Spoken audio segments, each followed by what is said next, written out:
अगला चैप्टर है भाई श्वसन तंत्र। ठीक है, श्वसन तंत्र के अंतर्गत वे सभी अंग आते हैं जिनसे होकर वायु का आदान प्रदान होता है। ठीक है, जैसे नासिका, नाक से हम लोग सांस लेते हैं, नासिका, नासामार्ग, नेसल पैसेज, फेरिंग्स, ग्रसनी, लेरिंग्स, स्वरतंत्र, ठीक, ट्रंकिया, ब्रोंकाई, ब्रोंकियोल्स और फेफड़े।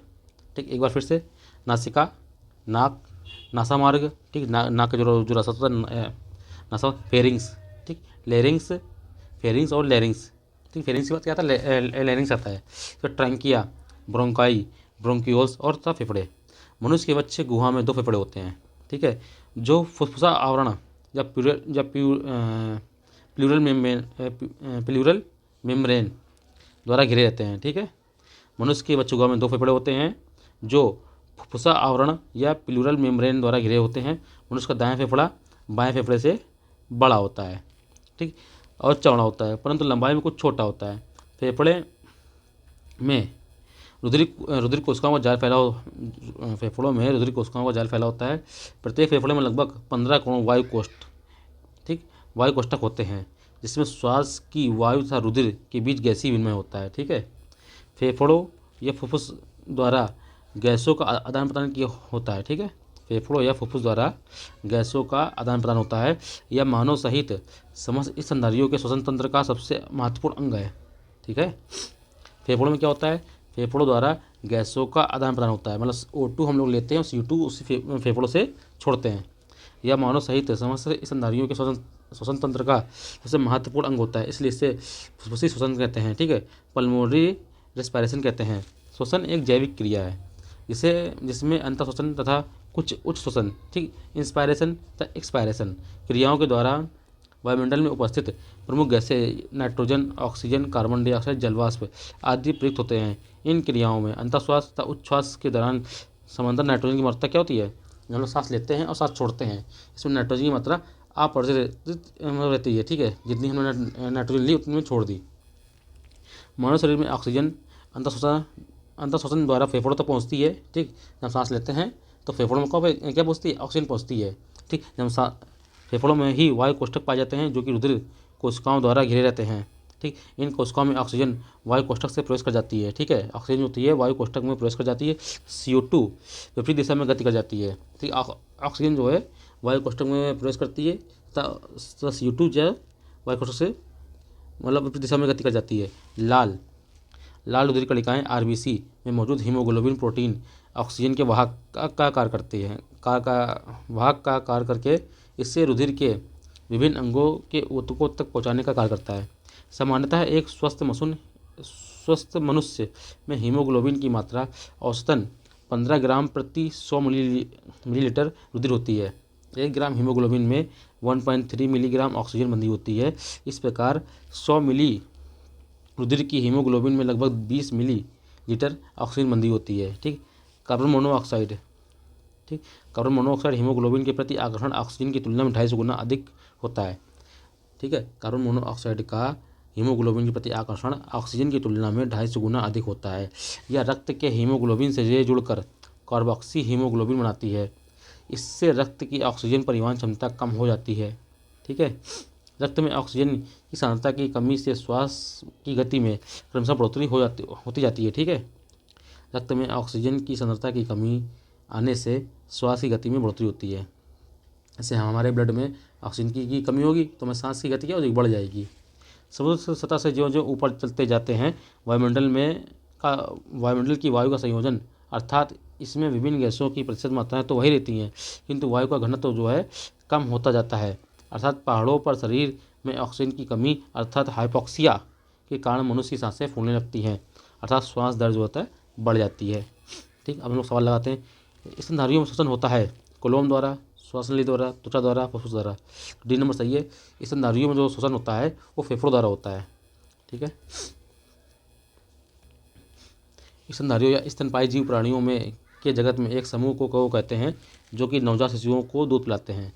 इनके नर एवं मादा दोनों में स्तन ग्रंथियों पाई जाती हैं, परंतु मादा की स्तन ग्रंथि अत्यंत विकसित होती है। ये कशेरुकी प्राणियों मुख्यतः फुफ्फुस फेफड़ा द्वारा श्वसन करते हैं। श्वसन क्रिया में वायु के कौन से घटक की मात्रा में कोई परिवर्तन नहीं होता है। तो श्वसन क्रिया में नाइट्रोजन की मात्रा में कोई परिवर्तन नहीं होता है। ठीक है, हम जितनी नाइट्रोजन की मतलब लेते हैं उतनी हम छोड़ देते हैं वायुमंडल में। श्वसन क्रिया के एक जैविक क्रिया है जिसमें वायुमंडल में अंतः श्वसन की क्रिया में लगभग 78% नाइट्रोजन, 20% ऑक्सीजन, 0.032% कार्बन CO2, ठीक, 0.5% जलवाष्प और सूक्ष्म मात्रा में हीलियम, आर्गन, नियॉन गैसें होती हैं उच्च श्वास में। ठीक है, हम लोग सांस बाद छोड़ते हैं। नाइट्रोजन की मात्रा क्या है, लगभग 78%, ऑक्सीजन की मात्रा 15.5% या 7%। ठीक है, 20% हमने ऑक्सीजन ली और 15.7% हमने ऑक्सीजन छोड़ दी। ठीक है, कार्बन डाइऑक्साइड 3.6% और जलवाष्प 6.2% बाहर निष्कासित होती है। इस प्रकार श्वसन क्रिया में नाइट्रोजन की मात्रा क्या होती है, अपरिवर्तित रहती है। मानव शरीर में ऑक्सीजन का अभिगमन होता है रक्त के द्वारा, फुसफुस के द्वारा, ऊतक के द्वारा। ठीक है, कौन सा सही है, अभिगमन का सही अनुक्रम क्या है। ठीक है, ऑक्सीजन का अभिगमन, ठीक, फुसफुस 2, 1, 3, सी नंबर सही है। ठीक है, मानव शरीर में ऑक्सीजन का जब हम लोग सांस लेते हैं, अंदर श्वास इंस्पायरेशन लेते हैं, इनहेल करते हैं, तो फेफड़ों तक तो ऑक्सीजन जो है फेफड़ों तक पहुंचती है। फेफड़ों में ही वायु कोष्ठक होते हैं, वायु कोष्ठक पाए जाते हैं जो कि RBC जो कि रुधिर कोशिकाओं द्वारा घिरे रहते हैं। अब इन कोशिकाओं में ऑक्सीजन वायु कोष्ठक से प्रवेश कर जाती है तथा CO2 विपरीत दिशा में गति कर जाती है। RBC में मौजूद हीमोग्लोबिन प्रोटीन ऑक्सीजन के वाहक का कार्य करती है। इससे शरीर में के विभिन्न अंगों के ऊतकों तक पहुंचाने का कार्य करता है। ठीक है, ऑक्सीजन के वाहक का कार्य करके इसे शरीर के विभिन्न अंगों के ऊतकों तक पहुंचाने का कार्य करता है। ठीक है, फेफड़ों में गैसीय विनिमय का स्थल है एल्यूवेली, ठीक, वायु कोष्ठक, D नंबर है। इसे हिंदी में बोलते हैं वायु कोष्ठक।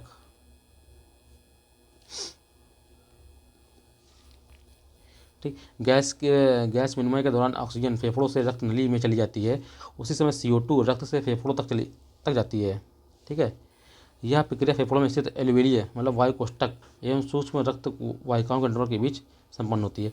जब रक्त में ऑक्सीजन की सांद्रता में कमी आती है तो श्वास की गति बढ़ जाती है। ठीक है, जब रक्त में ऑक्सीजन की सांद्रता में कमी आने से श्वास की गति क्रमशः बढ़ोतरी होती जाती है। समुद्र सतह से ज्यों ज्यों ऊपर चलते जाते हैं वायुमंडल की वायु का संयोजन अर्थात इससे विभिन्न गैसों का प्रतिशत मात्राएं तो वही रहती हैं किंतु वायु का घनत्व कम होता जाता है। ठीक है, अतः पहाड़ों पर शरीर में ऑक्सीजन की कमी अर्थात हाइपोक्सिया के कारण हमारी सांस क्या फूलती जाती है और श्वास दर बढ़ती जाती है। कार्बन मोनोऑक्साइड विषाक्तता निम्नलिखित में से किसको मुख्यतः प्रभावित करती है, पाचन को, लीवर को, किडनी की क्रियाशीलता को, रक्त की ऑक्सीजन की वहन करने की क्षमता को। तो D नंबर सही है। ठीक है, कार्बन मोनोऑक्साइड की विषाक्तता, ठीक है, बहुत कठिन वर्ड है, विषाक्तता बोल। ठीक है, निम्नलिखित में से किसको मुख्यतः प्रभावित करती है, रक्त की ऑक्सीजन को वहन करने की क्षमता को। ठीक है, कार्बन मोनोऑक्साइड रक्त के हीमोग्लोबिन से जुड़कर कार्बोक्सी हीमोग्लोबिन HbCO बनाती है, इससे रक्त की ऑक्सीजन परिवहन क्षमता कम होती जाती है।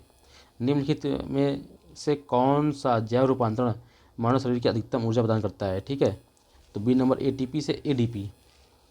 ठीक है, एडिनोसिन ट्राइफॉस्फेट से एडिनोसिन डाइफॉस्फेट। मानव शरीर द्वारा विभिन्न कार्यों के करने के लिए आवश्यक ऊर्जा रासायनिक यौगिक एडिनोसिन ट्राइफॉस्फेट के विघटन से प्राप्त होती है। ठीक है, ATP के जल अपघटन के फलस्वरूप ATP का रूपांतरण ADP में एडिनोसिन डाइफॉस्फेट तथा अकार्बनिक फॉस्फेट PI में हो जाता है। ठीक, अतः इस प्रक्रिया में ऊर्जा मुक्त होती है जो शरीर के ऊतक जैसे मांसपेशियों द्वारा प्रयोग की जा सकती है। ATP + H2O gives to ADP + pi energy, pi plus energy. ठीक है, श्वसन में ऊर्जा उत्पादित होती है। ठीक, श्वसन में ऊर्जा कैसे उत्पादित होती है, ATP के रूप में। जब हम सांस लेते हैं तो ऊर्जा जो उत्पन्न होती है वो ATP के रूप में होती है। कोशिकाओं में ऊर्जा उत्पादन के लिए ऑक्सीकारक विघटन से संबंधित अर्थात अपचय अभिक्रियाओं की सम्मिलित रूप से कोशिका श्वसन कहते हैं। ठीक है, इस क्रिया को फलस्वरूप ऊर्जा ATP के रूप में उत्पादित होती है। मानव शरीर के कौन सा भाग शरीर को ताप नियंत्रित में रखता है, तो फेफड़ा जो है मानव शरीर के ताप को नियंत्रित रखता है। ठीक, B नंबर सही है। फेफड़ा एक प्रमुख श्वसन अंग है जो शरीर के ताप को नियंत्रित रखता है। श्वसन क्रिया के दौरान शरीर के ऊतकों में भोज्य पदार्थों के ऑक्सीकरण जहाँ एक और ऊर्जा उत्पन्न होती है वहीं दूसरी ओर जलवाष्प तथा गैस को शरीर से उच्च श्वसन द्वारा निष्कासन होता है। इसके परिणाम स्वरूप शरीर का ताप भी नियंत्रित होता है। ठीक, अगला चैप्टर है परिसंचरण तंत्र। ठीक है। विलियम हार्वे नामक वैज्ञानिक द्वारा रक्त परिसंचरण की खोज की गई, ठीक है। रक्त परिसंचरण तंत्र को मुख्य रूप से 3 भागों हृदय, रुधिर और रुधिर वाहिनियों में बांटा गया है, ठीक है। रक्त परिसंचरण को 3 भाग हृदय, रुधिर और रुधिर वाहिनियों में बांटा जा सकता है। मानव हृदय छाती के मध्य थोड़ा सा बाईं ओर स्थित होता है। पेशी ऊतकों का बना यह एक अंग आवरण द्वारा घिरा होता है, ठीक, इसे हृदय आवरण कहते हैं, ठीक है। इसमें पेरिकार्डियल द्रव भरा होता है जो कि हृदय को की बाह्य आघातों से इसकी रक्षा करता है। हृदय में 4 प्रमुख कक्ष होते हैं। हृदय जो है 4 प्रमुख कक्षों में विभाजित होता है। 2 ऊपरी कक्ष को दायां या बायां आलिंद, ठीक, 2 जो ऊपरी कक्ष होते हैं इन्हें दायां या बायां आलिंद, ठीक है। जो नीचे के 2 कक्ष होते हैं उन्हें दायां एवं बायां निलय कहते हैं, ठीक है। तो दायां बायां आलिंद एट्रियम या ऑरिकल, ठीक है। दायां या बायां निलय वेंट्रिकल कहते हैं। एक सामान्य मनुष्य के हृदय का वजन लगभग 250 से 300 ग्राम होता है। जो अपने हृदय का वजन होता है वो 250 से 300 ग्राम होता है, मतलब 1 पौवा होता है, 1 पाव का। सामान्यतः मनुष्य का हृदय प्रति मिनट 72 से 75 बार धड़कता है। हृदय के एक स्पंदन की समाप्ति से लेकर अगले स्पंदन की समाप्ति तक एक हृदय चक्र का होता है, ठीक है। हृदय के एक स्पंदन की समाप्ति से लेकर अगले स्पंदन की समाप्ति तक एक हृदय चक्र होता है। हृदय एक पंप की तरह कार्य करता है, ठीक है।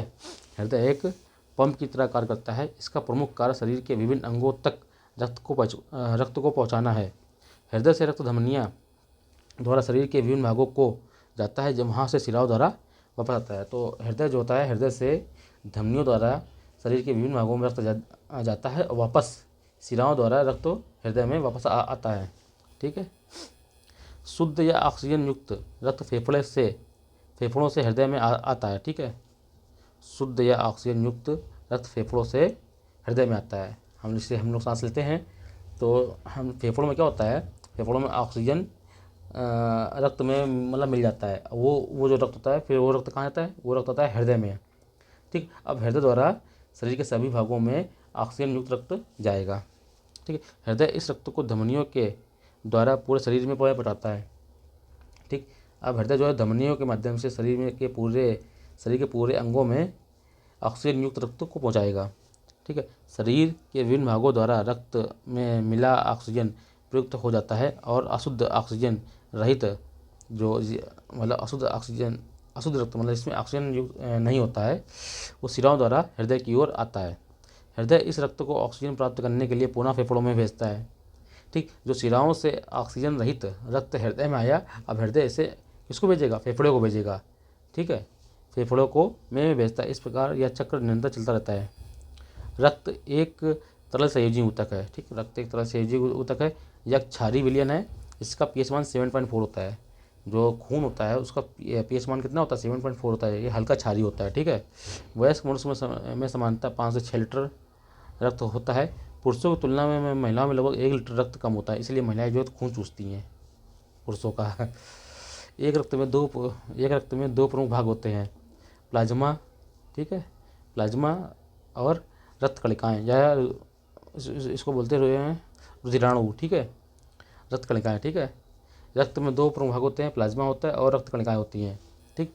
कुल रक्त का 55% भाग क्या होता है, प्लाज्मा होता है। तो 45% भाग क्या है, रुधिराणु होता है, ठीक है। रुधिराणु 3 प्रकार के होते हैं, RBC, श्वेत रुधिराणु, WBC और प्लेटलेट से, ठीक है। देखो रक्त जो है 2 भागों में होता है, एक प्लाज्मा होता है और एक रुधिराणु होता है, ठीक है। अब जो है रुधिराणु जो होता है 3 भागों में बटा होता है, जो 45%, ठीक है। जो 45% वाला भाग है रुधिराणु, वो 3 भागों में बटा हुआ, RBC, WBC और प्लेटलेट्स है, ठीक है। 55% तो केवल प्लाज्मा अलग कर दो, जो बचा 45% है उसको वो 3 भागों में मतलब बटा हुआ है, ठीक। कौन कौन से, RBC, WBC और प्लेटलेट्स, ठीक है। प्लाज्मा में लगभग 91 से 92% जल, शेष 8 से 9% भाग विभिन्न प्रकार के अकार्बनिक और कार्बनिक पदार्थ होते हैं। लाल रुधिराणु केवल कशेरुकी के रुधिर में पाया जाता है, ठीक है, और कुल रुधिर का लगभग 50% भाग बनाते हैं। रुधिराणु का लगभग 90% भाग RBC होता है, ठीक है, लाल रुधिराणु होते हैं, ठीक है। इनमें हीमोग्लोबिन नामक प्रोटीन पाया जाता है। RBC में हीमोग्लोबिन नामक प्रोटीन पाया जाता है, ठीक है। हीमोग्लोबिन ऑक्सीजन का परिवहन करता है।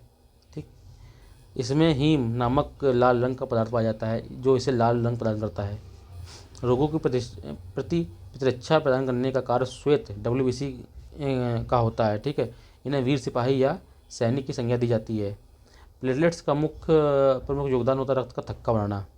ठीक है, एक सामान्य मनुष्य में RBC की लगभग 54 लाख प्रति घन मिलीमीटर, ठीक है, और स्त्रियों में कुछ कम होती है। WBC लगभग 5,000 से 11,000 प्रति घन मिलीमीटर होती है। ठीक, RBC जो होती है 54 लाख प्रति घन मिलीमीटर होती है, जबकि WBC जो 5 से 11,000 प्रति घन मिलीमीटर होती है। ठीक है, इसमें सर्वाधिक संख्या में न्यूट्रोफिल्स WBC का 60 से 70% तक सबसे कम बेसोफिल्स होता है। ठीक है, आकार में सबसे बड़ी WBC मोनोसाइट्स है। प्लेटलेट्स की संख्या 1.5 लाख से 5 लाख प्रति घन मिलीमीटर रक्त होती है। ठीक है, लाल रक्त कणिकाएँ अस्थिमज्जा में विकसित होती हैं। ठीक है, जो लाल रक्त जो RBC है अस्थिमज्जा में विकसित होती हैं। इनका जीवन काल 120 दिन का होता है। RBC का जो जीवन काल है 120 दिन का होता है और तिल्ली या पिलिया में पुरानी रक्त कोशिकाओं को नष्ट करने का कार्य करती हैं। श्वेत रक्त कणिकाएँ 2 प्रकार की होती हैं, कणिकामय तथा कणिका विहीन। एक होता है कणिकामय, एक होता है कणिका विहीन। ठीक है, एसिडोफिल्स, बेसोफिल्स तथा न्यूट्रोफिल्स। कणिकामय श्वेत रुधिराणु हैं। ठीक है, एसिडोफिल्स, बेसोफिल्स तथा न्यूट्रोफिल्स ABN। ठीक, ये श्वेत रुधिराणु हैं। ठीक, कणिकामय। जबकि लिम्फोसाइट्स तथा मोनोसाइट्स कणिका विहीन श्वेत रुधिराणु हैं। लिम्फोसाइट्स का निर्माण पीलिया, लसिका ग्रंथ, अस्थिमज्जा, थाइमस ग्रंथि आदि में होता है। ठीक है, रुधिर में श्वेत रक्त कणिकाएँ की अत्यधिक मात्रा में उपस्थिति ल्यूकेमिया कहलाती है। ठीक, अगर रुधिर में WBC की मात्रा अधिक है तो क्या है, तो ल्यूकेमिया कहलाती है। इसे ब्लड कैंसर कहते हैं। ठीक, ये देखिए किस प्रकार बना हुआ है, इसको समझते हैं।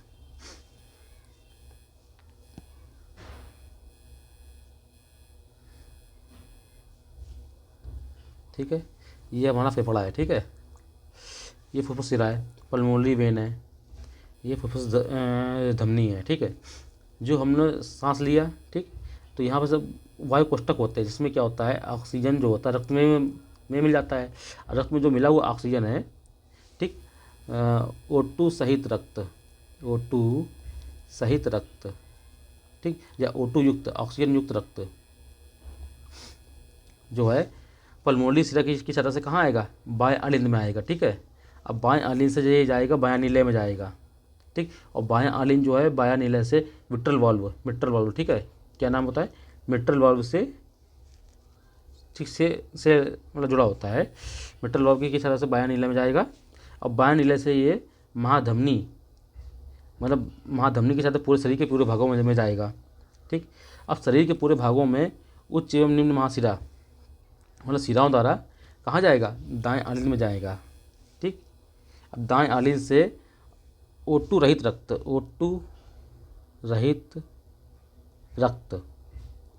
ठीक, कहाँ जाएगा, दाएं आलिंद में जाएगा। फिर दाएं आलिंद से यहाँ पे त्रिवलनी का पार्ट होता है, त्रिवलनी का पार्ट से दाएं नीले में जाएगा। ठीक, अब दाएं नीले में फुफ्फुस धमनी की सहायता से फेफड़ों में जाएगा। अब यहाँ से क्वेश्चन बनता है कि शुद्ध रक्त बहता है, शुद्ध रक्त या ऑक्सीजन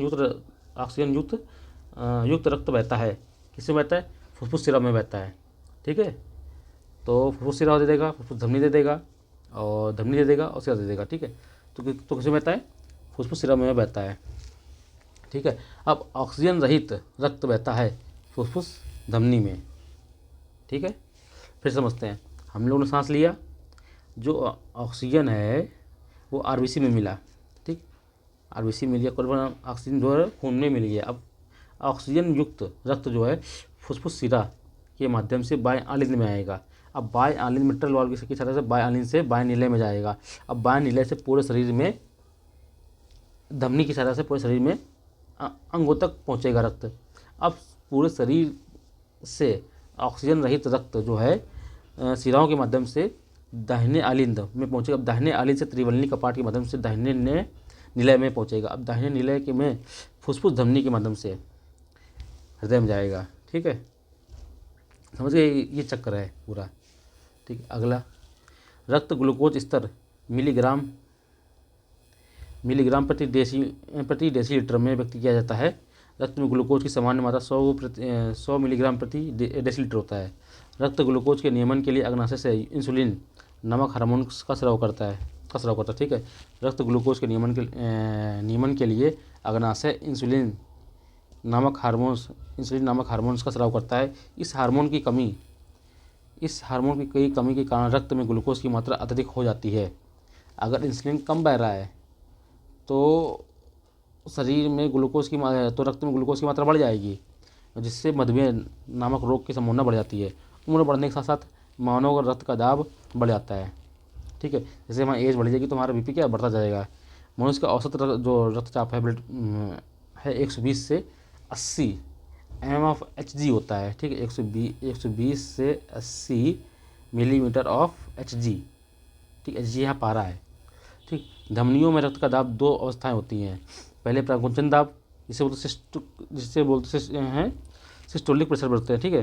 पहले को प्राकुंचन दाब, दूसरे को प्रसारण दाब बोलते हैं, सिस्टोलिक और डायस्टोलिक। ठीक है। समान तौर पर जो प्राकुंचन दाब है, सिस्टोलिक दाब है 120 मिलीलीटर ऑफ Hg होता है। ठीक। जो डायस्टोलिक दाब है वो 80 मिलीमीटर ऑफ Hg होता है। ठीक। रक्तदाब को डॉक्टर स्पिगोनोमैनोमीटर, जो हम लोग बीपी है हाथ में पट्टा लगा के नापते हैं, वो क्या होता है, स्पिगोनोमैनोमीटर होता है। ठीक। सन 1900 में ऑस्ट्रिया के जीव वैज्ञानिक एवं चिकित्सक कार्ल लैंडस्टीनर ने रक्त को 4 समूहों में बांटा, ए, बी और AB और O की खोज की। ठीक है। बाद में लैंडस्टीनर एवं वीनर द्वारा रीसस बंदर के रक्त में RS फैक्टर की खोज की। ठीक है। कार्ल लैंडस्टीनर और वीनर द्वारा रीसस बंदर के रक्त में RS फैक्टर की खोज की। लाल रक्त कणिकाओं में उपस्थित ग्लाइकोप्रोटीन के कारण रक्त में विभिन्नता पाई जाती है, जिसमें एंटीजन या प्रतिजन कहते हैं। ठीक है। यह दो प्रकार का होता है, एंटीजन A और एंटीजन B। एंटीजन की उपस्थिति में एक विशेष प्रकार की प्रोटीन प्लाज्मा में पाई जाती है। इसे एंटीबॉडी या प्रतिरक्षी कहते हैं। ठीक है। एंटीबॉडी स्मॉल ए, एंटीबॉडी स्मॉल बी, यह दो प्रकार होता है, एंटीबॉडी स्मॉल ए, एंटीबॉडी स्मॉल बी। जो मानव का रुधिर है ये दो भागों में है। ठीक। बटा होता है प्लाज्मा और रुधिराणु। प्लाज्मा कितने % होता है, 55% होता है। ठीक है। और प्लाज्मा में लगभग 91% जल होता है। शेष कार्बनिक पदार्थ और अकार्बनिक पदार्थ होते हैं। ठीक है। और रुधिराणु जो है प्लेटलेट्स, RBC और WBC में 3 भागों में बटा होता है। ठीक है। और जो WBC होता है ये कलिकामय श्वेत रुधिराणु होता है और कलिकाविहीन होता है। तो कलिकामय में क्या आता है, इओसिनो आता है, बेसिफल्स आता है और न्यूट्रोफिल्स आता है। ठीक है। इओसिनोफिल्स, बेसोफिल्स और न्यूट्रोफिल्स। अब कलिकाविहीन में लिम्फोसाइट्स और मोनोसाइट्स। ठीक। जो लिम्फोसाइट्स और मोनोसाइट्स हैं ये कहाँ बनती हैं, ये प्लीहा में बनती हैं। ठीक है। रुधिर वर्ग A में एंटीजन A व एंटीबॉडी B होता है। याद रखो, रुधिर वर्ग A में एंटीजन कैपिटल A और एंटीबॉडी स्मॉल b उपस्थित होता है। ठीक है। Antibody small b। जबकि रुधिर वर्ग B में एंटीजन B व एंटीबॉडी A उपस्थित होता है। समझ जाओ। अगर जिसका ब्लड ग्रुप A है उसमें एंटीजन A कैपिटल A, ठीक, और antibody capital B small b होगा। अगर किसी का ब्लड ग्रुप B है तो उसमें एंटीजन कैपिटल B होगा और एंटीबॉडी स्मॉल a होगा। ठीक है। रुधिर वर्ग AB में एंटीजन A और B, ठीक, परंतु एंटीबॉडी जो है अनुपस्थित होता है। जिसका रुधिर वर्ग AB होता है उसमें एंटीजन A और B होता है परंतु एंटीबॉडी नहीं होता है। अगर एंटीबॉडी नहीं है तो इसके कारण जो AB है वो सर्वग्राही होता है। ठीक है। इसमें एंटीबॉडी नहीं है। रुधिर वर्ग O में एंटीजन नहीं होता है। एंटीजन क्या होता है, अनुपस्थित होता है, लेकिन एंटीबॉडी A और B होते हैं। ठीक है। इसलिए क्या है, AB जो है वो सर्वग्राही है। AB को इसलिए रुधिर वर्ग O जो है वो सर्वदाता है कि इसमें एंटीजन नहीं होता है। AB में एंटीबॉडी नहीं होता है तो इसलिए ये सर्वग्राही हो गया, और O में एंटीजन नहीं होता इसलिए ये सर्वदाता है। ठीक, किसी को भी खून दे सकता है। किसी शरीर में बाहर से रक्त चढ़ाने में रक्त समूह के विशेष महत्व होता है। रक्त समूह का विशेष महत्व होता है। जिससे निम्न चार्ट के अनुसार चढ़ाया जा सकता है। देखो जो ए है वो किसको खून किसको खून देगा, जिसमें ए होगा। तो ए जो है ए वाले को खून देगा और ए बी वाले को देगा, बी को नहीं दे सकता और ओ को नहीं दे सकता, ठीक है। जिसका रक्त बी है तो बी कहाँ है, ये बी है, इसको खून देगा और ए बी इसको देगा, ठीक। ए और ओ को नहीं देगा। ए बी है ये तो भैया सर्वग्राही है, ठीक। ये केवल ए बी को मतलब खून देगा, किसको देगा, केवल ए बी को देगा, ठीक है। और ओ वो तो उसको है सरदाता है, ये कि किसी को भी खून दे देगा, ठीक है, सबको को खून दे देगा, ठीक। ए बी सर्वग्राही क्यों है, ए बी जो है सर्वग्राही क्यों है, क्योंकि इसमें एंटीबॉडी ए और बी नहीं होते हैं। ओ जो है सर्वदाता क्यों है, कि इसमें एंटीजन जो है ए और बी नहीं होते हैं, ठीक। और ए जो ब्लड ग्रुप है इसमें एंटीजन ए और एंटीबॉडी बी होता है। बी जो ब्लड ग्रुप है इसमें एंटीजन बी और एंटीबॉडी ए होता है। समझ गए ना, कि ए वाला खून किसको किसको खून देगा और किसको मतलब किसको नहीं देगा। तो जिसका ब्लड ग्रुप ए है वो ए को खून देगा, बी को नहीं देगा, ए बी को देगा और ओ को नहीं देगा, ठीक है। जिसमें ए है तो उसको देगा बी वाला, इसमें बी नहीं है तो नहीं देगा, बी को देगा, इसको देगा, ओ को नहीं देगा। ए बी वाला केवल ए बी को खून देगा, ओ किसी को नहीं देगा। ओ वाला केवल खून सबको देगा, ठीक है। अगला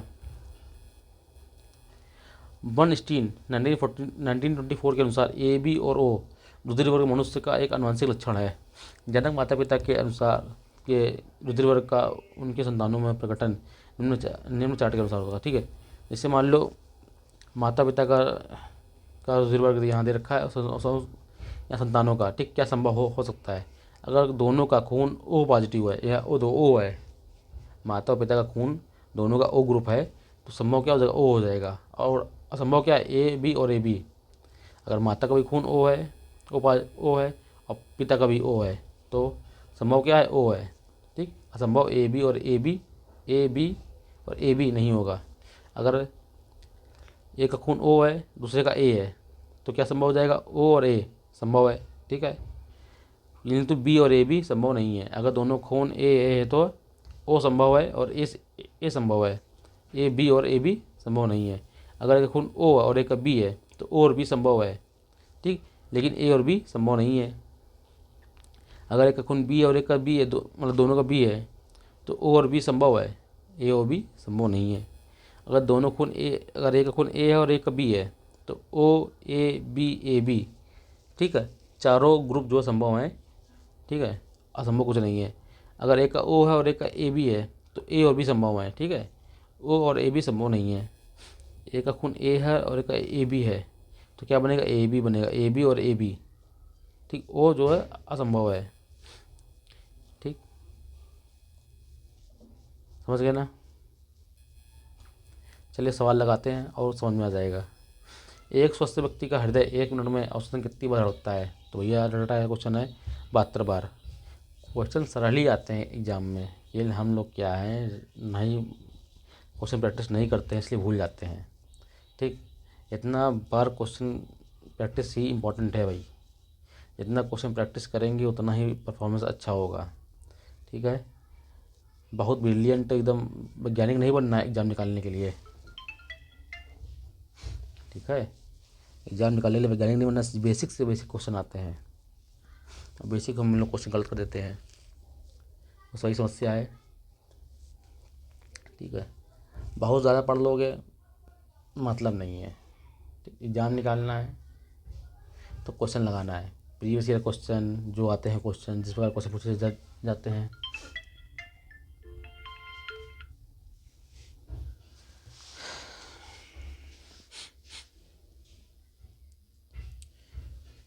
ठीक, अगला क्वेश्चन,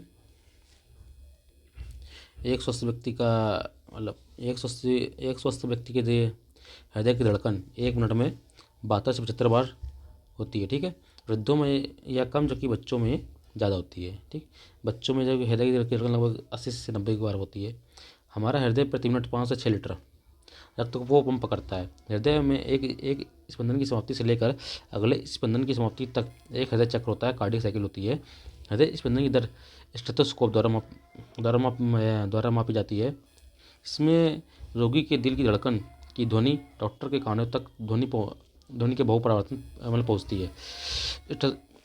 नंबर 2, स्टेथोस्कोप में रोगी का दिल की धड़कन की ध्वनि डॉक्टर के कई कानों तक पहुँचती है। ठीक है, तो ध्वनि के बहुपरावर्तन द्वारा। ठीक है, बी नंबर सही है। हृदय कब आराम करता है? कभी नहीं। हृदय दो धड़कनों के बीच, ठीक है ना, हृदय जो है दो धड़कनों के बीच आराम करता है। हृदय एक मांसल तंत्र है, ठीक, यह वयस्क में 72 से 75 बार प्रति मिनट जो है धड़कता है। हृदय दो धड़कनों के बीच आराम करता है। ठीक, दो संकोचनों के बीच काल विश्राम या शिथिलन काल कहलाता है। इसमें संकुचन के दौरान आगे बढ़ा हुआ रक्त जब धमनियों के रिक्त स्थान में प्रवेश पाता है तब धमनी की दीवार और रक्त में संघर्ष होता है और रक्त का दबाव बढ़ जाता है। हृदय के दो संकुचनों के बीच धमनियों में जो रक्त बाहर रहता है उसे विश्रामकालीन रक्तचाप कहते हैं। ठीक है, निम्नलिखित में से कौन सा लक्षण हृदयघात से संबंधित नहीं है? सीने में दर्द, पसीना एवं जी में चलाना, बाह में दर्द एवं झंझनाहट, टांगों में दर्द। ठीक है, तो डी नंबर, टांगों में दर्द जो है हृदयघात के लक्षण नहीं है। सीने में दर्द, ठीक है, पसीना एवं जी में चलाना, बाहें में दर्द, झंझनाहट इत्यादि जो लक्षण हृदयघात एवं हृदय रोग से संबंधित हैं, जबकि टांगों में दर्द होना हृदयघात से संबंधित नहीं है। मोटापा, उच्च तनाव, धूम्रपान, स्थानबद्ध जीवन शैली, वसायुक्त आहार इत्यादि इस रोग के प्रमुख कारण होते हैं, जिसके उपचार हेतु स्कंदन रोधी औषधियों का उपयोग किया जाता है। निम्नलिखित में से कौन सा हृदयघात का सटीक लक्षण है? जी में चलाना, तेज पसीना आना, सीने में दर्द। ठीक है, तो 1 2 4, ठीक, जी में चलाना, तेज पसीना आना और सीने में दर्द होना। ठीक, सिरदर्द जो है हृदयघात का सटीक लक्षण नहीं है। हृदय में कितने कक्ष होते हैं? हृदय में 4 कक्ष होते हैं। ठीक है, ऊपर वाले निलय होते हैं, राइट लेफ्ट, और नीचे वाले ऊपर वाले आलिंद होते हैं, सॉरी, ऊपर वाले क्या होते हैं? आलिंद होते हैं, और नीचे वाले निलय होते हैं। ठीक है, मानव हृदय छाती के मध्य एक थोड़ा सा बाईं ओर स्थित होता है।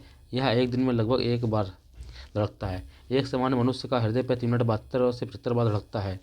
ठीक, हृदय 4 प्रमुख कक्षों में विभाजित होता है। 2 ऊपरी कक्षों को दायां एवं बायां आलिंद, जिसे एट्रियम, कभी कभी ऑरिकल भी कहते हैं, जबकि 2 निचले कक्ष दायां एवं बायां निलय, जिसे वेंट्रिकल्स भी कहते हैं। हृदय स्पंदन एक विद्युतीय तरंग द्वारा निष्पादित होता है जो उपस्थिति है। ठीक है, हृदय में हृदय स्पंदन एक विद्युतीय तरंग द्वारा निष्पादित होता है जो हृदय में उपस्थिति है। ठीक, हृदय एक ऐसी कोशिकाएं होती हैं जो विद्युतीय तरंगे उत्पन्न करती हैं। इन्हें पेसमेकर कोशिकाएं कहते हैं। हृदय स्पंदन इन्हीं विद्युतीय तरंगों द्वारा निष्पादित होती हैं।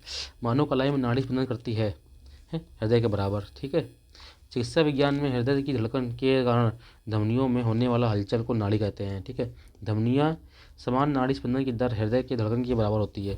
एक स्वस्थ वयस्क मनुष्य में रक्त का कुल परिमाप होता है, मतलब 5 से 6 लीटर होता है। एक जो स्वस्थ मनुष्य होता है उसमें रक्त जो है 5 से 6 लीटर। रक्त एक तरल संयोजी ऊतक है। यह रक्त वाहिनियों के अंदर विभिन्न अंगों में नियमित रूप से गतिशील रहता है। मनुष्य के शरीर में रक्त की मात्रा शरीर के भार के लगभग 7 से 8% होती है।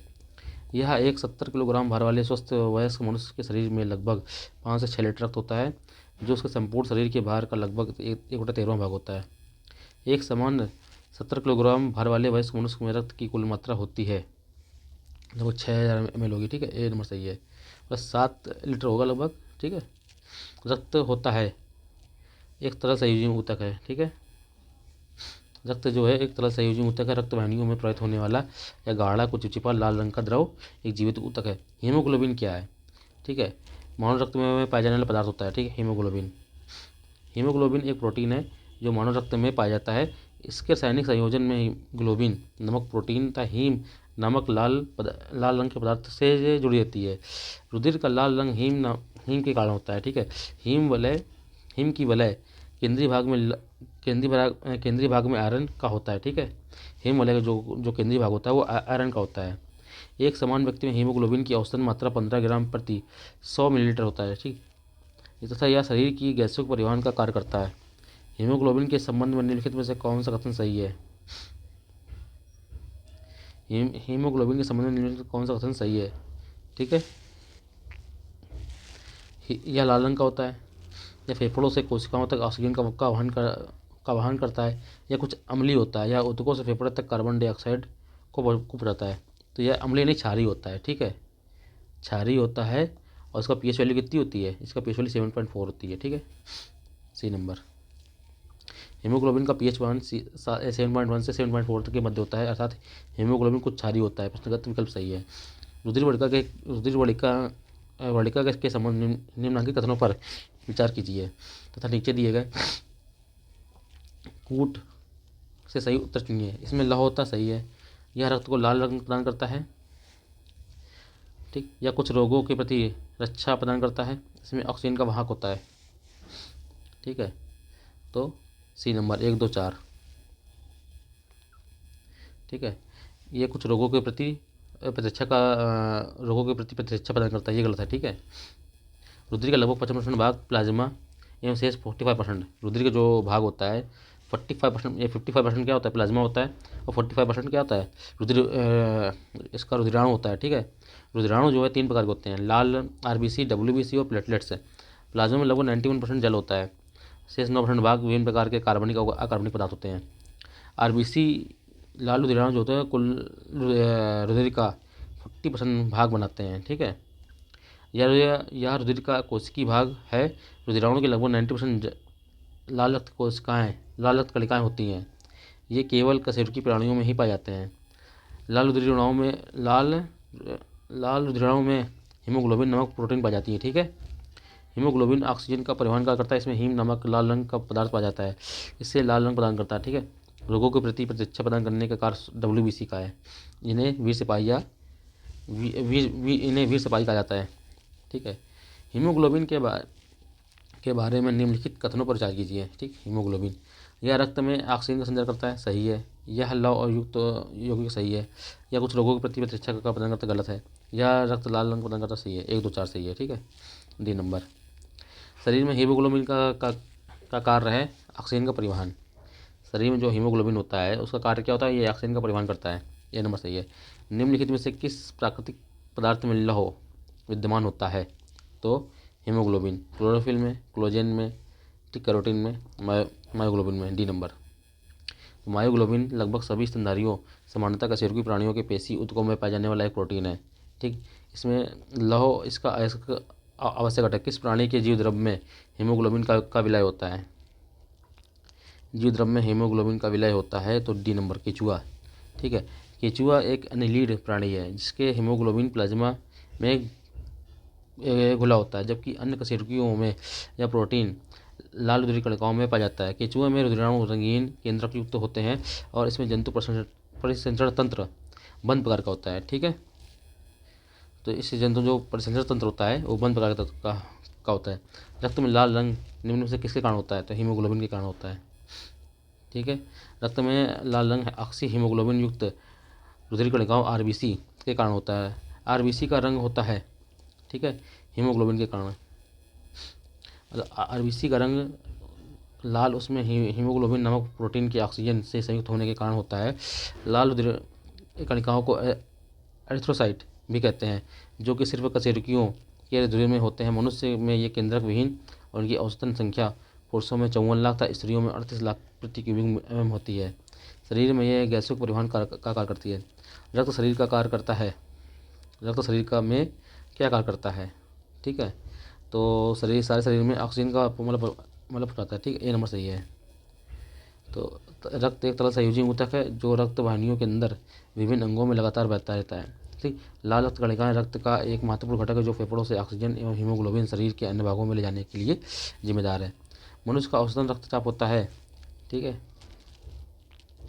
डी नंबर सही है, 120 से 80, ठीक। औसतन रक्तचाप 120, ठीक, 80 होता है। धमनियों में रक्तदाब की 2 अवस्थाएं होती हैं। पहले प्राकृतिक दाब, इससे बोलते हैं प्राकृतिक दाब, ठीक, और इसे बोलते हैं डायस्टोलिक दाब, ठीक। दूसरे बोलते हैं प्रसारण दाब, ठीक। समान तौर पर प्राकृतिक दाब 120 मिली ऑफ एच होता है, ठीक, और प्रसारण दाब होता है 80 मिलीलीटर एच होता है। रक्तचाप को डॉक्टर स्पिगोनोमैनोमीटर यंत्र द्वारा मापते हैं। स्वस्थ मनुष्य का रक्तचाप सिस्टोलिक एवं डायस्टोलिक होता है। सिस्टोलिक कितना होता है, 120 होता है, डायस्टोलिक 80 होता है, ठीक है। इनमें से रक्तदाब को मापक यंत्र कौन है, स्पिगोनोमैनोमीटर है, ठीक है। निम्न उपकरण में से किसको रक्तचाप नापने के लिए प्रयुक्त करते हैं? तो स्फिग्नोमैनोमीटर को रक्तचाप नापने के लिए प्रयुक्त करते हैं। किसी व्यक्ति का रक्तचाप 140 mmHg है, इससे उल्लेख है जी के तात्पर्य Hg मतलब होता है मरकरी से, बी नंबर। मनुष्य का औसतन रक्तचाप 120 से 80 होता है, ये सिस्टोलिक होता है, ये तो डायस्टोलिक होता है। जब कोई डॉक्टर हमारा रक्तचाप नापता है तो यह वायुमंडलीय दाब किसके सापेक्ष होता है? यदि किसी व्यक्ति का रक्तचाप 140 mmHg है तो इसमें Hg का तात्पर्य मरकरी से है। जब एक व्यक्ति वृद्ध होते जाता है तो उसका समांतर रक्तचाप क्या होता है? बढ़ता जाता है, ठीक है।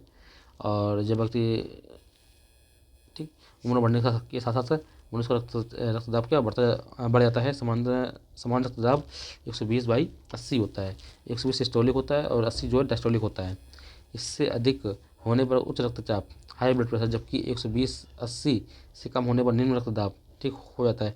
रक्तदाब को स्फिग्नोमैनोमीटर नामक यंत्र से मापते हैं। नीचे 4 व्यक्तियों के रक्तदाब का मान दिया हुआ है, ठीक है। निम्न में से किसका रक्तदाब सामान्य है? तो वाई का, श्री वाई का जो है रक्तदाब जो है सामान्य है, ठीक है। हमारे शरीर में रक्त का दाब होता है वायुमंडलीय दाब से अधिक होता है, ठीक, बी नंबर सही है। जब कोई डॉक्टर हमारा रक्तचाप मापता है तो वह वायुमंडलीय दाब के सापेक्ष होता है। उदाहरण के तौर पर यदि डॉक्टर द्वारा नापा गया रक्त 120 mmHg है तो इसका अर्थ है कि यह वायुमंडलीय दाब से 120 mmHg अधिक है।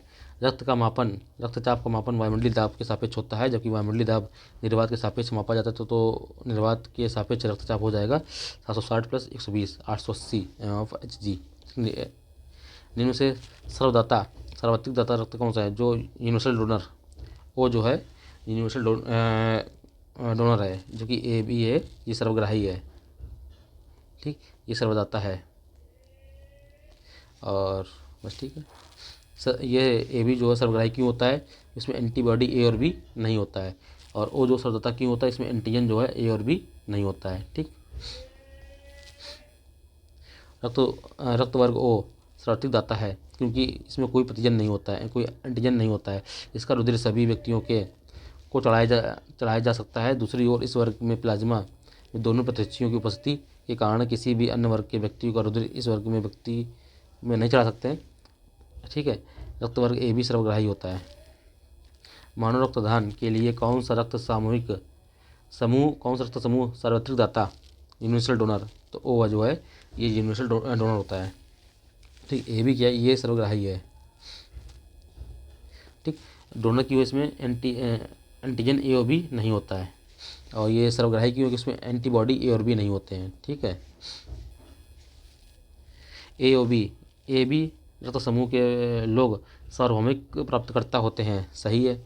रक्त समूह ए बी की लाल रक्त कोशिकाएं में कोई एंटीजन नहीं होता है,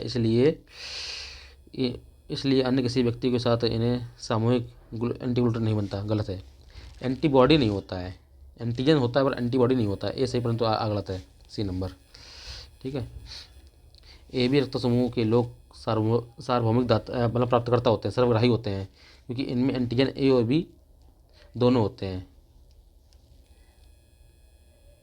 एंटीजन कैपिटल ए और एंटीबॉडी कैपिटल बी, ठीक है। इनमें एंटीबॉडी नहीं होता है, ए ओ बी नहीं होता, ठीक, एंटीबॉडी नहीं होता है, ऐसा कोई एंटीबॉडी नहीं होता है, जिसके कारण एग्लूटिनेशन नहीं होता है। ए बी रक्त वर्ग वाले व्यक्तियों को किसी भी रक्त वर्ग का रक्त दिया जा सकता है।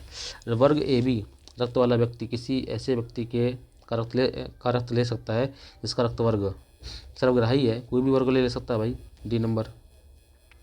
ए बी रक्त वर्ग वाले व्यक्ति कभी कभी सर्वाधिक रक्तदाता कहा जाता है, क्योंकि अच्छा ए बी को मतलब सर्वग्राही बोलते हैं क्योंकि इनमें एंटीबॉडी नहीं होता है, एंटीजन तो होता है पर एंटीबॉडी नहीं होता है। उनमें एंटीजन का अभाव होता है, गलत हो गया भाई, उसमें एंटीबॉडी का अभाव होता है, बी नंबर सही है, ठीक है। 34 का बी सही है। एक घायल व्यक्ति जिसका रक्त समूह ए है सड़क दुर्घटना में गंभीर रूप से घायल हो जाता है तथा चिकित्सक रक्तदान की सलाह देते हैं। उसके संबंधी व्यक्तियों को रक्तदान हेतु कहा जाता है जिनके रक्त समूह इस प्रकार हैं: पत्नी का ओ है, पुत्र का ए है, भाई का ए बी है, पुत्री का ओ है। उपरोक्त में से कौन से संबंधी उस घायल व्यक्ति को रक्तदान दे सकते हैं? तो पत्नी और पुत्र, कि पत्नी ओ सर्वदाता है, पुत्र ए, तो ए को 3,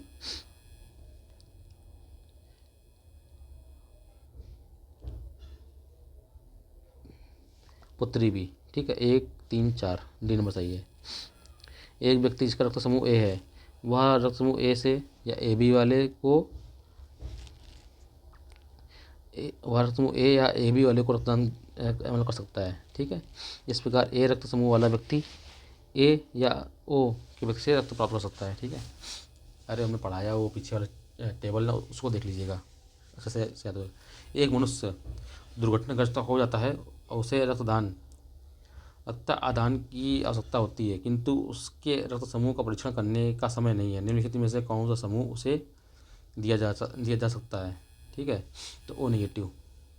ठीक है, 1900 ईस्वी में कार्ल लैंड ने 4 रक्त समूह ए बी और ओ की खोज की। बाद में विशेष बंदर के एक अलग फैक्टर ढूंढा गया जिसे आर एस फैक्टर नाम दिया गया है। ठीक है, जहाँ रक्त समूह ए में एंटीजन ए एंटीबॉडी बी पाया जाता है। ठीक है, वहीं रक्त समूह बी में एंटीजन बी उपस्थित रहता है, जबकि ए बी समूह में एंटीजन ए और एंटीजन बी दोनों रहते हैं, जबकि ओ में कोई एंटीजन नहीं पाया जाता है।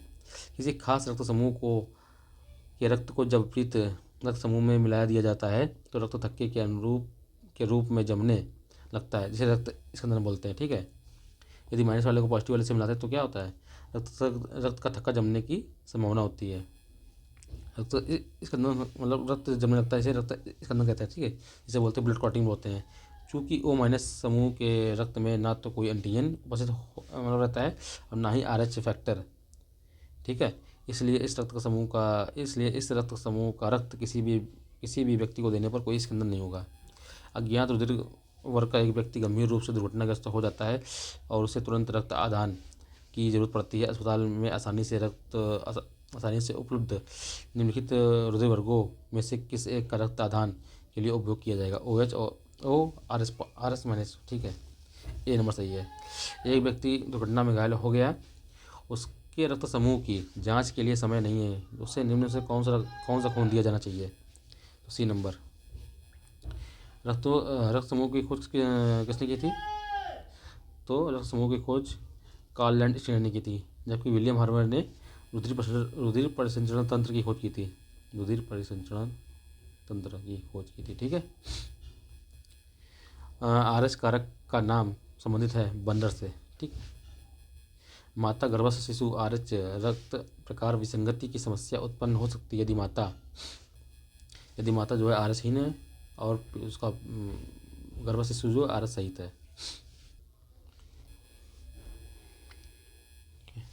आरएच तत्व ठीक है का लक्षण अभी आनुवंशिक होता है। ठीक है, इसकी वंशागति मेंडेलियन नियम के अनुसार 2 एलीली जीन्स आर और स्मॉल आर, इसमें जीन्स आर एच पॉजिटिव और जीन आर एच निगेटिव पर प्रबल डोमिनेंट होता है। ठीक है, आर एच हीन मतलब आर एच निगेटिव माता जीनोटाइप आर होता है और आर एच पॉजिटिव ठीक पिता जीनोटाइप कैपिटल आर और या स्मॉल आर होता है। ठीक है, ठीक इस तरफ माता के अंडाणु हैं, इधर पिता के शुक्राणु। ठीक, आर का मल्टीप्लाई आर से आर। ठीक है, आर फिर इससे होगा तो इससे आर। ठीक है, तो इसमें सभी बॉक्सों में क्या सभी संतानें जो होंगी आर एस पॉजिटिव होंगी अगर माता के अंडाणु स्मॉल आर हैं और पिता के अंडाणु शुक्राणु आर है तो सभी संतानें आर एस पॉजिटिव। ठीक, अगर पिता एक आर था एक कैपिटल आर था स्मॉल आर तो आधी संतानें आर एस पॉजिटिव और आधी संतानें आर एस निगेटिव होंगी। ठीक, अतः माता गर्भ शिशु आर एच रक्त प्रकार विसंगति एरिथ्रोब्लास्टोसिस फेटालिस की समस्या से उत्पन्न हो सकती है। ठीक है, यदि माता आर एच हीन हो तो गर्भ शिशु आर एच सहित हो। ठीक, एक विवाहित दंपति ने एक बालक को गोद लिया है। ठीक, इससे कुछ वर्ष उपरांत उन्हें जुड़वा पुत्र हुए। ठीक है, दंपति में एक का रक्त का वर्ग ए बी है, ए बी पॉजिटिव है और दूसरे का रक्त ओ नेगेटिव है। तीनों पुत्रों में से एक का रक्त ए पॉजिटिव, दूसरे का बी पॉजिटिव और तीसरे का ओ पॉजिटिव है। तो गोद लिए पुत्र का रक्त क्या हो सकता है? तो एक का ए बी है और उसका ओ है।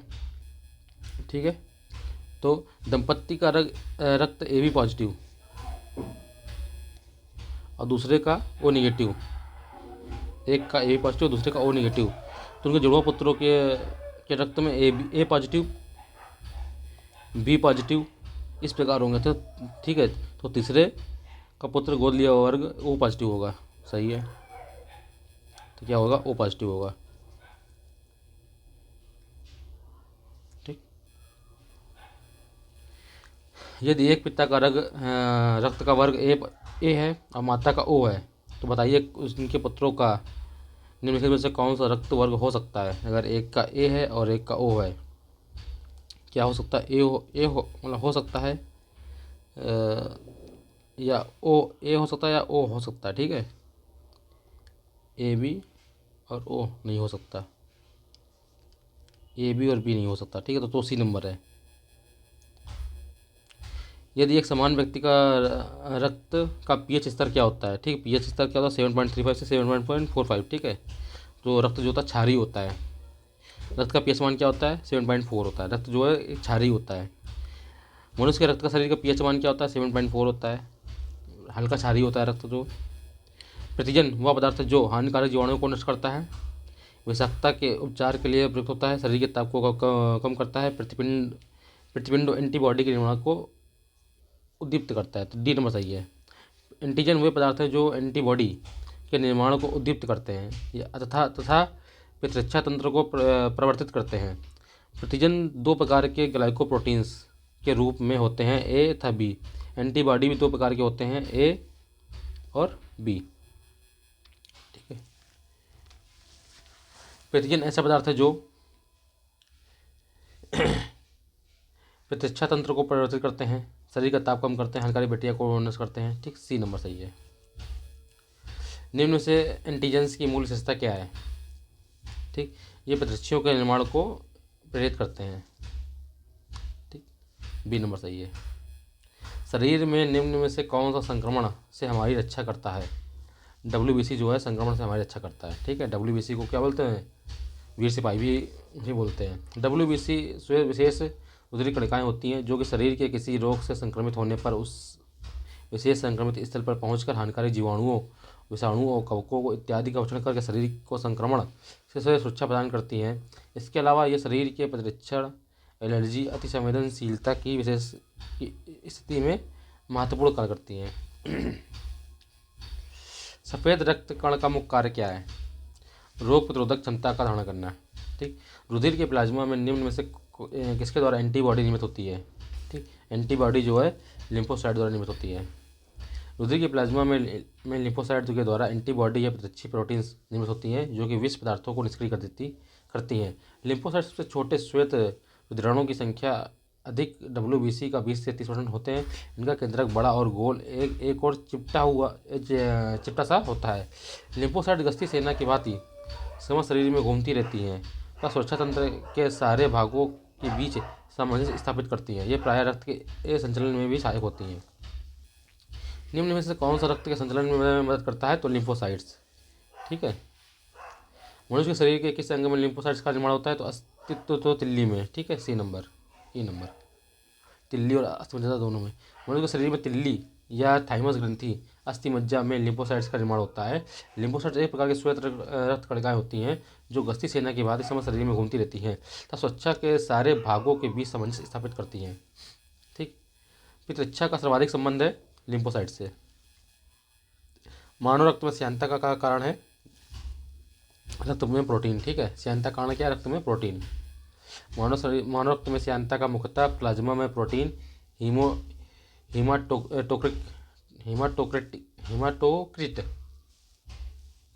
हेमाटोक्रिट नाम नहीं ले पा रहा हूँ, हेमेटोक्रिट। ठीक है, हेमेटोक्रिट में लाल रुधिर कणिकाओं का आयतन, प्रतिशत आदि पर निर्भर करती हैं।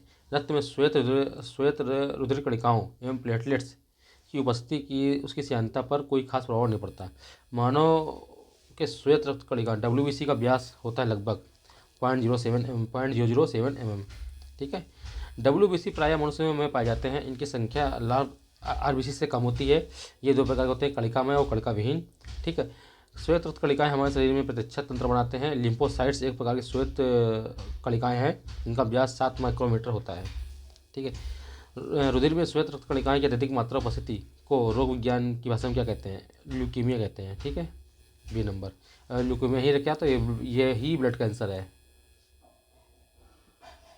ल्यूकीमिया को रक्त कैंसर कहते हैं, इसमें रुधिर में श्वेत रक्त कणिकाएं की संख्या आवश्यकता से अधिक बढ़ जाती है।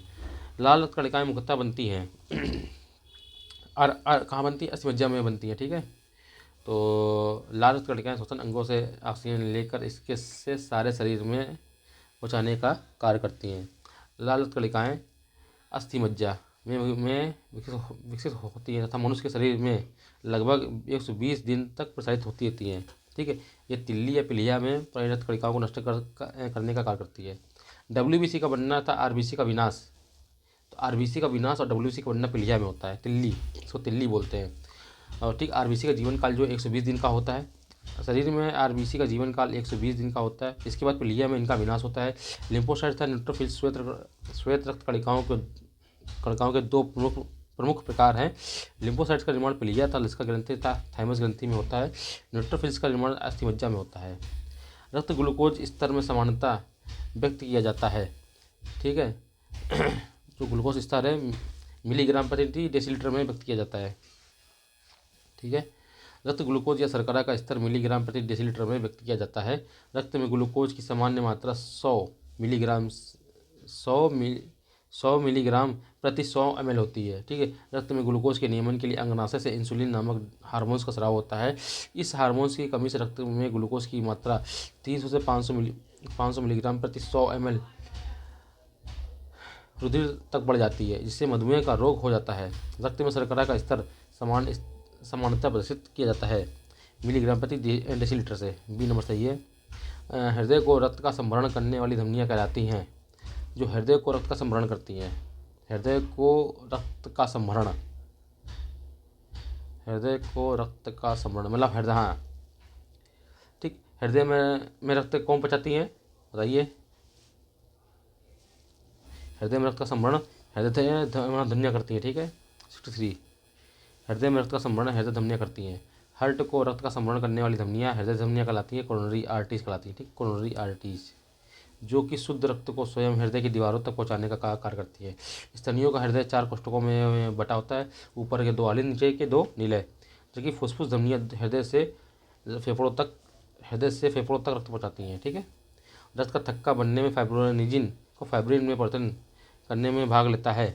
ठीक है, तो थ्रोम्बिन, रक्त का थक्का बनने में फाइब्रिनोजन को फाइब्रिन में के परिवर्तन में भाग लेने वाला एंजाइम में थ्रोम्बिन है।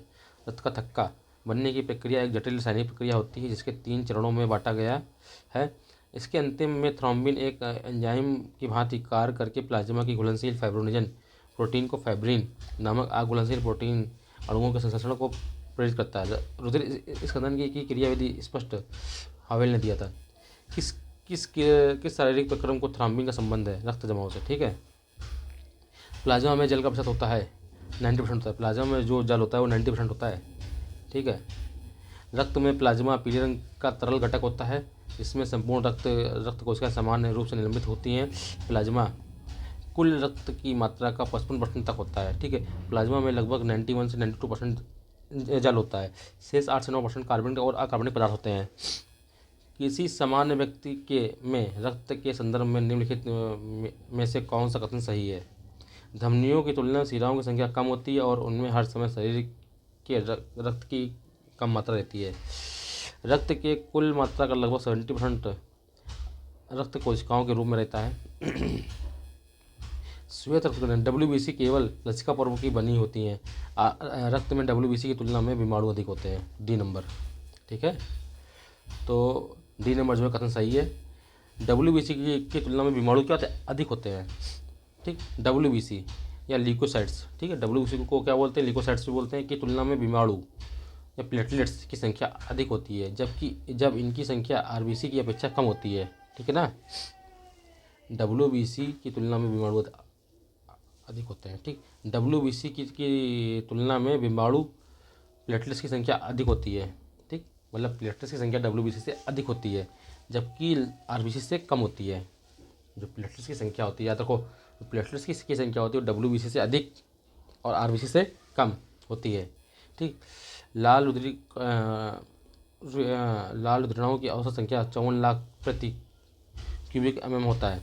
रक्त या स्त्रियां 48 लाख प्रति क्यूबिक mm। ठीक। श्वेत रुधिराणु 5000 से 11000 प्रति क्यूबिक mm रक्त जबकि रुधिर प्लेटलेट्स की संख्या 1.5 लाख से 5 लाख। ठीक, 1.5 लाख से 5 लाख प्रति क्यूबिक mm होती है। आरबीसी की संख्या कितनी होती है? 54 लाख प्रति क्यूबिक mm होती है, प्रति mm क्यूब होती है। ठीक है। और डब्ल्यूबीसी जैसे 5 से 11000। ठीक। और जो प्लेटलेट्स होता है वो 1.5 से 5 लाख। कटे स्थान से रक्त प्रवाह को रोकने के लिए फिटकरी का प्रयोग किया जाता है। सही है। रक्त एक कोलाइडी निकाय है जिसमें ऋणांशित कोलाइडी कण होते हैं। फिटकरी के एल्युमिनियम आयनों की स्कंदन शक्ति अधिक होती है, अतः रक्त स्कंदित हो जाता है। ठीक, ए और दोनों सही है, अतः सही व्याख्या कर रहा है। ठीक, ए नंबर सही है। फिटकरी एक रंगहीन क्रिस्टलीय पदार्थ है। फिटकरी में उपस्थित एल्युमिनियम आयनों की अधिक संख्या स्कंदन शक्ति के कारण यह रक्त के प्रवाह को रोकने के लिए प्रयोग किया जाता है। किसी देश के वैज्ञानिकों ने एक ऐसा कृत्रिम रक्त बनाया है जो प्लास्टिक रक्त की किस्म है, जिसे किसी मरीज को विचार किए बिना दिया जा सकता है। ब्रिटेन के वैज्ञानिकों ने एक प्लास्टिक रक्त की किस्म बनाई है। ठीक, ब्रिटेन के शेफील्ड विश्वविद्यालय के वैज्ञानिक ने कृत्रिम प्लास्टिक रक्त तैयार किया है जिसे आपात स्थिति में खून के विकल्प के रूप में इस्तेमाल किया जा सकता है। यह कृत्रिम रक्त हल्का है और इसे ठंडी जगह में भी रखने की ज़रूरत नहीं है, साथ ही लंबे समय तक खराब नहीं होता है। इस रक्त को प्लास्टिक कणिकाओं से तैयार किया गया है। ठीक। अगला चैप्टर है उत्सर्जन तंत्र। ठीक है, इसे अगले उसमें पढ़ेंगे वीडियो में।